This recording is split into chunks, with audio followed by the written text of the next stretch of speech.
नहीं कोशिश ना करो। हाँ जी, आप बताओ। इनका सवाल ये, ज़कात अपनी औलाद या रिश्तेदार को लग जाती है? भाई वो माँ बाप ही किस काम के जो अपनी औलाद को ज़कात दें? ज़कात असब या नसब को लगती है। असब में आपके माँ बाप, उनके माँ बाप, दादा दादी, नाना नानी।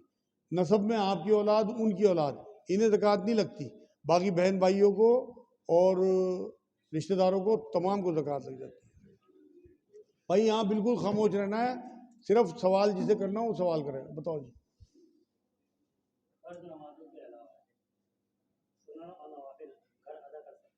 इनका सवाल यह है, फर्ज नमाजों के अलावा सुन्नत नवाफिल क्या घर अदा कर सकते हैं?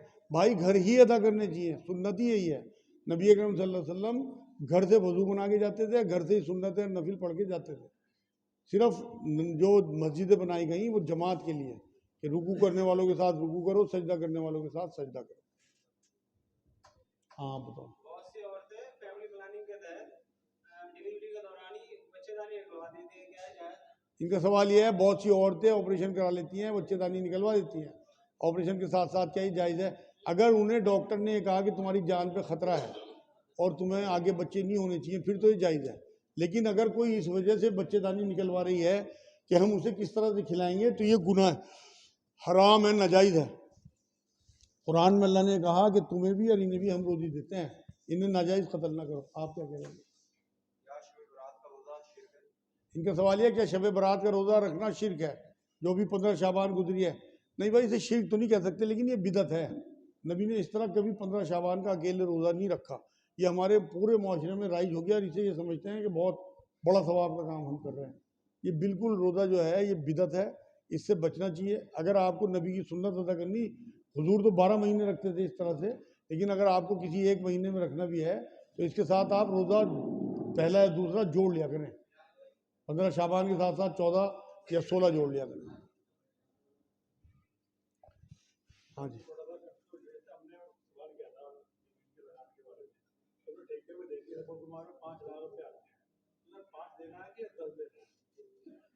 इनका सवाल ये है, हमने ठेके पे ज़मीन दी, उसके 5 लाख आते हैं, तो उसमें 5% दें या 10% दें? मैंने आपको बता दिया, ये उशर कहलाता है। अगर आपके पास 5 लाख रुपए आ रहे हैं और ज़मीन में ट्यूबवेल वगैरह लगा हुआ है,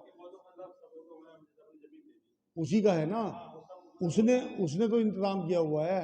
ऐसा तो नहीं कि वो बारिश से सैराब हो रही हो, वो खुद ही करता है ना ट्यूबवेल वगैरह से, तो आपको 5% देना है। हाँ हाँ जी।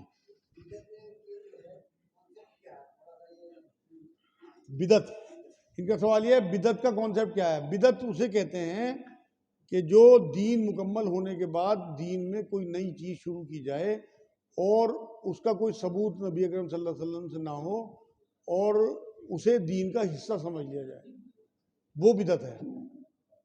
भाई जिसे बातें करनी हो बाहर चले जाओ प्लीज़, मुझे बहुत दिक्कत होती है, सारे सवाल उड़ जाएंगे मेरे दिमाग से। मैं बताऊंगा अभी, वो तो बीच में बोल रहे हैं कुछ लोग। भाई बंद कर देंगे, अगर मज़ा नहीं आ रहा तो बस छुट्टी करें इसकी, अगले हफ्ते कर लेंगे इंशाल्लाह।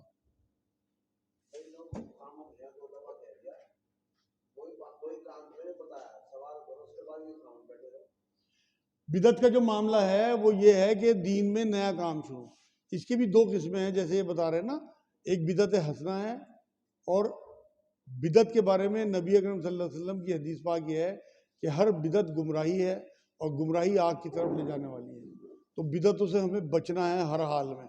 लेकिन जो खूबसूरत बिदत, जैसे तराबियों को कहा, तराबियों की जमात को हज़रत उमर ने, कि कोई नया काम शुरू किया और उससे लोगों को फ़ायदा हो, लेकिन उसे दीन का हिस्सा ना समझा जाए। हमारे यहाँ तराबियों को बिदत बना दिया गया क्योंकि इन्हें दीन का हिस्सा समझ लिया कि इनके बिना हमारा काम ही नहीं चलेगा। ये बिदत हो गई, वरना ये बिदत हसना थी, खूबसूरत बिदत। क्योंकि हज़रत उमर जब गुजर रहे थे और इसे देख रहे थे तो खुद शामिल नहीं थे। जलील कद्र साहबी जिन्हें नबी ने कहा कि मेरे बाद नबी होता तो उमर होता। तो इसलिए किसी भी कीमत पे आपको ये नहीं समझना कि बिना तरावी के मेरा काम नहीं हो, तब ये बिदत बन जाएगी।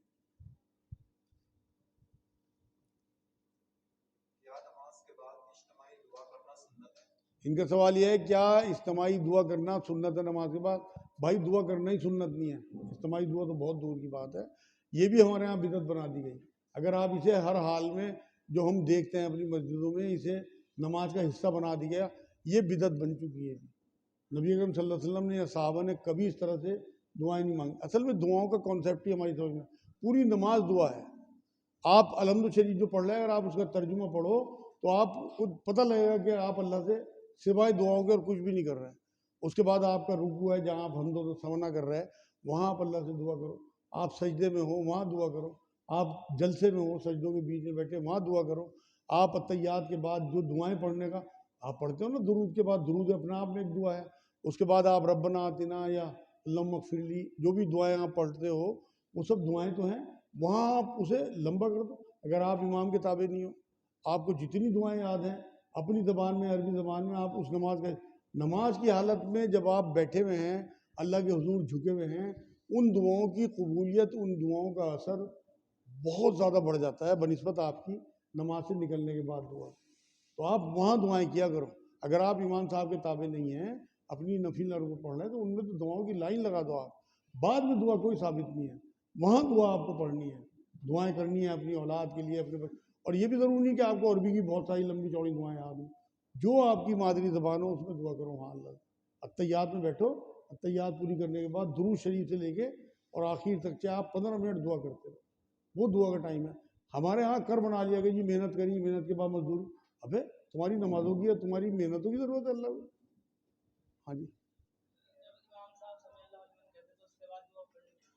इनका सवाल यह है, जब इमाम साहब समीउल्लाह लिमन हमीदा कह के खड़े होते हैं, तो क्या दुआ पढ़ने ज़रूरी है? सुन्नत है भाई, जलसे में भी और इस तरह खड़े होने के बाद भी, लेकिन ज़रूरी नहीं है। मतलब अगर कोई नहीं पढ़ेगा तो गुनहगार नहीं होगा, पढ़ेगा तो सवाब, जैसे तरावी है। आप बताओ। हम्म, जी जी,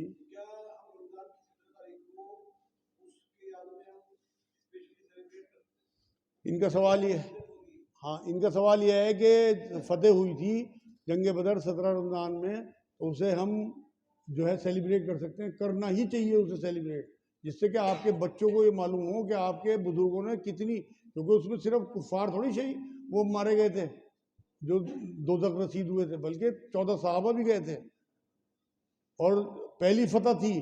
तो कुर्बानियों के बाद ही दीन आपको पहुंचा, तो आपके बच्चों को ये बात मालूम होनी चाहिए।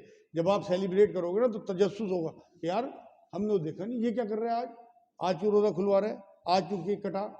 आप ज़रा सी बात है तो केक काट दो अपने बच्चों की बर्थडे पे, और जो साहबा इकराम की कुर्बानी की बर्थडे है उस पर आप सेलिब्रेट नहीं करोगे। ये तो हमारे ईमान का तकाजा है, बिल्कुल करना चाहिए, लेकिन इसे दीन का हिस्सा ना समझे, फिर वही बिदअत बन जाएगी।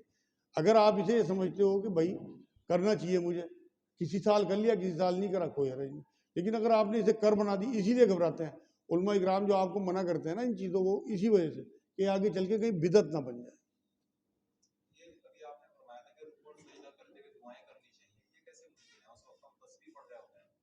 इनका सवाल यह है, रुकू और सजदे में दुआ कैसे मुमकिन है? उस वक्त तो हम तस्बीह कर रहे होते हैं, तस्बीह आपने 3 दफ़ा पढ़ ली, उसके बाद तो आप फ्री हो, करो जो दुआएं जितनी मर्जी। आप अल्लाह के हुजूर झुके हुए, आप किसी के आगे झुक के बात करके तो देखो, चिपटा लगा आपको। तो जब आप झुक के अल्लाह के आगे दुआएं करोगे चिपटाएगा नहीं आपको, बस वो फिजिकली वजूद नहीं है अल्लाह का। जब आप किसी के आगे नाक रगड़ोगे, किसी के भी आगे दुनिया में, अपने किसी रिश्तेदार के आगे नाक रगड़ो आप, तो उसे तरस नहीं आएगा आपके ऊपर।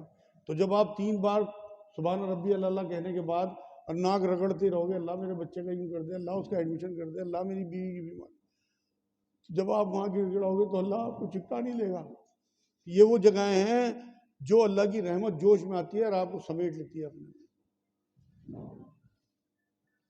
टाइम देख लो भाई। हाँ बताओ।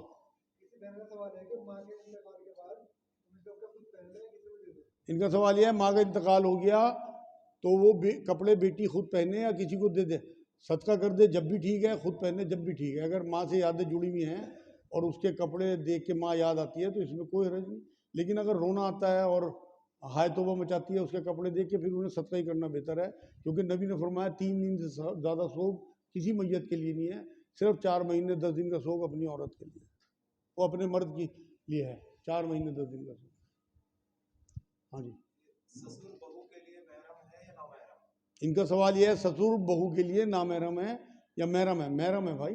कुरान में अल्लाह रब्बुल इज़्ज़त ने जो लिस्ट बयान किया है जिन औरतों से आप निकाह नहीं कर सकते, उसमें इनका भी नाम है कि जिन बच्चियों से तुम्हारे बेटे निकाह कर लें वो भी तुम्हारे लिए हराम हो गई।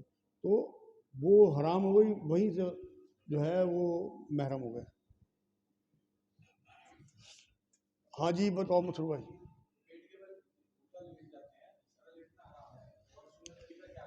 इनका सवाल यह है कि पेट के बल जो लोग लेटते हैं ये क्या हराम है? भाई मेरे नज़दीक तो बिल्कुल नाजायज़ है, क्योंकि अबू हुरैरा रज़ियल्लाहु ताला अन्हु को नबी ने यही बात फरमाई थी कि ये दोज़खियों का तरीका है पेट के बल लेटना। तो इसलिए हर वो तरीका इख्तियार करें जो जन्नतियों का तरीका है, और जन्नतियों का तरीका सबसे ज़्यादा वो तरीका है जो नबी अकरम सल्लल्लाहु अलैहि वसल्लम का तरीका है। और नबी अकरम सल्लल्लाहु अलैहि वसल्लम का तरीका जो है वो दाईं करवट सोना है, कि आपका दिल जो है वो ऊपर हो। इसलिए मेडिकली भी साबित हो गया कि ये इस तरह से सोना जो है वो आपके लिए फ़ायदेमंद है। इनका सवाल यह है छोटी बच्ची को लड़कों के कपड़े पहना सकते हैं? बिल्कुल पहना सकते हैं, अगर उस पर शरीयत लागू नहीं है, लेकिन आपको एहतियात करनी चाहिए। नबी ने फरमाया 7 साल के बच्चे को नमाज़ पढ़ाओ, 10 साल के बच्चे को अगर नमाज ना पढ़े तो उसकी पिटाई करो।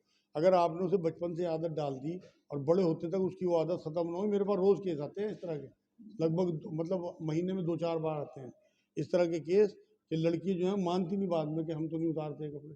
तो फिर उनकी काउंसलिंग मुझे करनी पड़ती है, उन्हें 1 मिनट की जगह 10-10, 15-15 मिनट समझ जाना पड़ता है, जब वो मानती है। तो इसलिए इसकी नौबत ही ना है। अच्छा, जिन लोगों को मैं मिल गया और उनकी बच्चियों की बात मेरी समझ में आ गई, बहुत सौ की नहीं भी समझ में आती होगी, उनका तो मामला ख़राब हो, क्योंकि नबी ने तो ये फरमा दिया कि जो मर्दों की मुबाशरत इख्तियार, वो मुशाबियत इख्तियार करे औरत, उसके लिए भी वो लिबास ही ठीक नहीं है। तो ये तो हदीस है खुली हुई।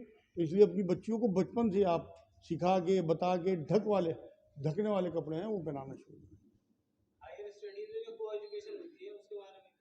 इनका सवाल यह है हायर एजुकेशन में को एजुकेशन में, हाँ हायर स्टडीज़ के लिए, उसके बारे में भाई इस्लाम तो बिल्कुल इजाज़त नहीं देता औरत मर्द की खुलत मुलत की। हुजूर ने तो ये फरमाया कि जहाँ एक मर्द एक औरत एक साथ हो किसी कमरे में, वहाँ तीसरा शैतान होता है। तो हमें ऐसे इदारे बनाने चाहिए। अब अगर हमारी मजबूरी है बच्चियों की एजुकेशन तो हम नहीं छुड़ा सकते, तो उनका ऐसी कम से कम तरबियत कर दें कि वो बुरके में जाना शुरू कर दें, नकाब में जाना शुरू कर दें, वरना पढ़ाई छोड़ दें। देखो यहाँ की कामयाबी कोई मायने नहीं रखती 60, 70, 80 साल की, असल कामयाबी आखिरत की कामयाबी है। अपनी बच्चियों को कम से कम करस्पॉन्डेंस कोर्स करा दो, प्राइवेट पढ़वा दो, इस खुलत मुलत से बचाओ। इसी वजह से इतनी खुराफात है। आपको आज मैं यहाँ बता दूँ कि लाखों की तादाद में लड़कियाँ मुर्तद हो चुकी हैं। रोंगटे खड़े करने वाली बात है, अगर याद आ जाए नींद नहीं आती। हमें पता तक नहीं है, हम सिर्फ अपनी निहारियों में और बिरयानियों में हैं। हाँ बताओ जी। मेरा 2.5 साल का बच्चा है, वो मस्जिद में जाने की जिद करता है, तो मैं उसे ले आता हूँ। वो नमाज के पढ़ते वो नमाज के आगे निकल जाता है, मस्जिद में कोई कहता तो कुछ नहीं, तो मैं जानना चाहता हूँ क्या मैं उसे ले आता हूँ, कुछ सुना है? इनका सवाल यह है कि 2.5 साल के बच्चे को मस्जिद में ले जाना ठीक है नहीं ठीक है? बिल्कुल ठीक नहीं है। नबी ने एक बार ये बात फरमाई कि हमारी मस्जिदों को पागलों से और बच्चों से दूर रखो।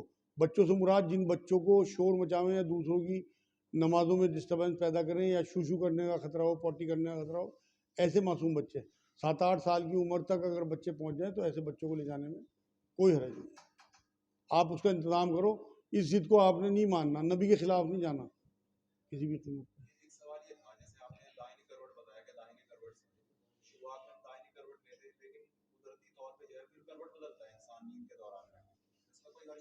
इनका सवाल यह है दाहिनी करवट सोते हैं लेकिन नींद में करवट बदल रहे हैं, इसमें कोई हरज तो नहीं? भाई आपकी पकड़ इख्तियार पे है, आपको सवाब भी इख्तियार पे है। आप ये नियत करके सो गए कि मैं दाहिनी करवट सोऊंगा, बीच में अगर आपने बाई करवट ले भी ली कोई हरज नहीं। आप दाई करवट सोते सोते थक गए, आपने 2-4 मिनट को जान के भी ले ली तब भी कोई हरज नहीं, क्योंकि दाई करवट सोना सुन्नत है, फ़र्ज नहीं है आपके ऊपर। आपके मान लो कंधे में इतना दर्द है कि आप सो ही नहीं सकते, फिर क्या करोगे? तो इसलिए दीन पानी की तरह है, जैसे हालात मुड़ता चला जाता है ना पानी, इसी तरह से आप भी खुद ही मोड़ ले लिया करो। हाँ जी।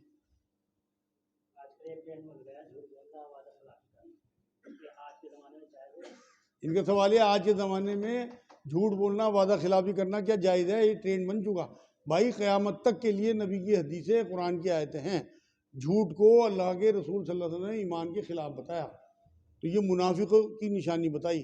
तो अब हो, क़यामत के करीब हो या अब से पहले हो, जब से शरीयत मोहम्मदी लागू हुई है, अव्वल तो दीन में झूठ है ही नहीं शुरू से ही, तो जब से ही झूठ की मनाही है, ये ईमान की ज़िद है। तो इसलिए बिल्कुल आप लोगों को बचना चाहिए किसी भी कीमत पे, चाहे आपका कितना ही बड़ा नुकसान हो, कितनी मार पड़े आपको, आपको किसी भी कीमत पे झूठ नहीं बोलना चाहिए, यहाँ तक कि अपने खिलाफ भी गवाही देनी पड़े तो कुरान ये कहता है अपने खिलाफ गवाही दे। मसलियतन कैसी, वो तो अल्लाह को पता है। जिन चीज़ों में झूठ की इजाज़त है, जैसे रिश्ते ख़राब हो रहे हैं दो भाइयों के, उनके बीच में आपने झूठ बोल के रिश्ता सही करा दिया, तो कोई हर्ज नहीं है, झूठ नहीं है, ये झूठ होता ही नहीं। कुरान में अल्लाह ने जहाँ बनियामीन का किस्सा बयान किया है, हज़रत यूसुफ अलैहिस्सलाम के भाई का, वहाँ वो प्याला उनके अनाज में छुपा देते हैं, तो अल्लाह ने ये कहा कि यूसुफ ने नहीं की तदबीर, ये मैंने की, अपने ऊपर ले ली बात। तो वो एक तदबीर है, एक बहाल करने का, रिश्ते बहाल करने का, ये झूठ भी निकल आएगा। आप क्या कह रहे हैं? हाँ जी। हाँ।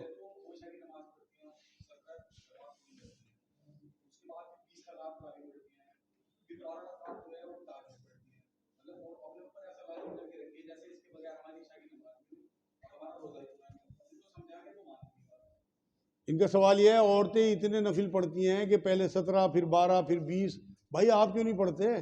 जब इस रात की नफिल इबादत अल्लाह ने आपके लिए कह दिया कि नफिलों का सवाब फ़र्ज़ों के बराबर है, तो आपको तो खुश होना चाहिए कि मेरे घर की औरतें इस तरह पढ़ रही, मैं भी पढ़ूंगा आज। तो आज इस रमज़ान में आप भी शुरू कर देना।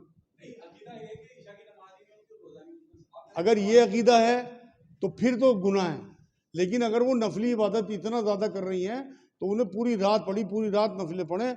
और यही होता था, नबी के बारे में बात आती है कि वो ना अपनी औरतों को सोने देते थे, ना खुद सोते थे, और सारी सारी रात इबादत करते थे। इबादत किसी भी शक्ल में हो, दुआओं की शक्ल में हो, नफलों की शक्ल में हो, जिक्र की शक्ल में हो, कुरान की तिलावत की शक्ल में हो, कुरान समझने की शक्ल में हो, कोई भी शक्ल हो, लाओ।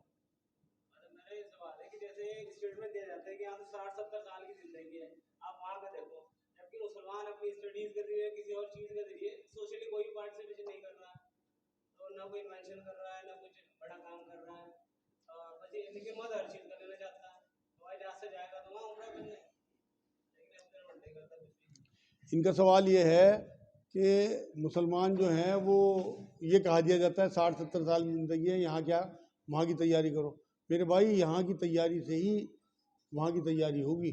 जो लोग पढ़ लिख लेंगे, डिस्कवरी करेंगे, वो चीज़ों में गौर व फिक्र करेंगे, तभी तो ऊपर का मामला खुलेगा उनके जहन में, वरना अल्लाह की पहचान ही नहीं होगी। देखो कुरान में अल्लाह ने एक जगह ये कहा, इल्म वाले ही अल्लाह से डरते हैं। इसका मतलब जाहिल अल्लाह से नहीं डरता, वो ड्रामा करता है डरने का। लेकिन जिसे इल्म आ गया, जो कुरान में गोताजन हो गया, जो ब्रॉड माइंडेड हो गया, जिसने डिस्कवरीज में कि अल्लाह ने चांद क्यों बनाया, इसकी ऐसी चाल क्यों है, अल्लाह ने सूरज क्यों बनाया, इसकी रोशनी ऐसी क्यों है, इसकी किरणें हम तक कब तक पहुँच गई, जब तक ये चीज़ें आपके जहन में नहीं हुई, आपको अल्लाह की मार्फत हासिल नहीं हो सकती। तो इसलिए ज़रूरी है आपके लिए कि आप ब्रॉड माइंडेड हो, पढ़ो, और उसके बाद फिर अल्लाह में गौर व फिक्र करो। टाइम देख लो भाई, खाना आ गया? हाँ हाँ।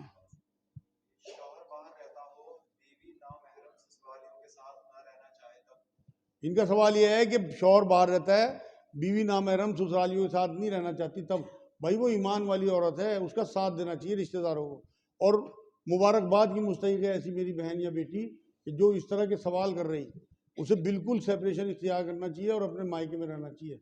जब उसका शौहर आ जाए तो फिर उसके पास आ जाए। बहुत अच्छा सवाल है, अल्लाह करे ऐसा ही हो, उसकी समझ में आ जाए बात। इनका सवाल यह है, फ़र्ज नमाज के बाद आयतल कुर्सी पढ़ने वाला क्या सीधा जन्नत में जाएगा?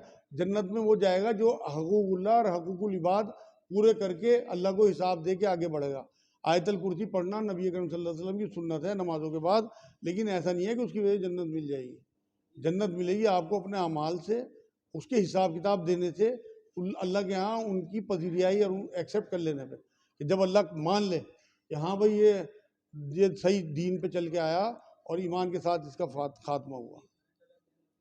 अरे भाई कहाँ डायरेक्ट जन्नत, इस तरह अगर डायरेक्ट जन्नत मिला करती, आप यकीन करो मैं 10-10, 20-20, 100-100 रुपए दे के तमाम हिंदुओं को आयतल कुर्सी पढ़वा दूँ 2 रकात पढ़वाने के बाद।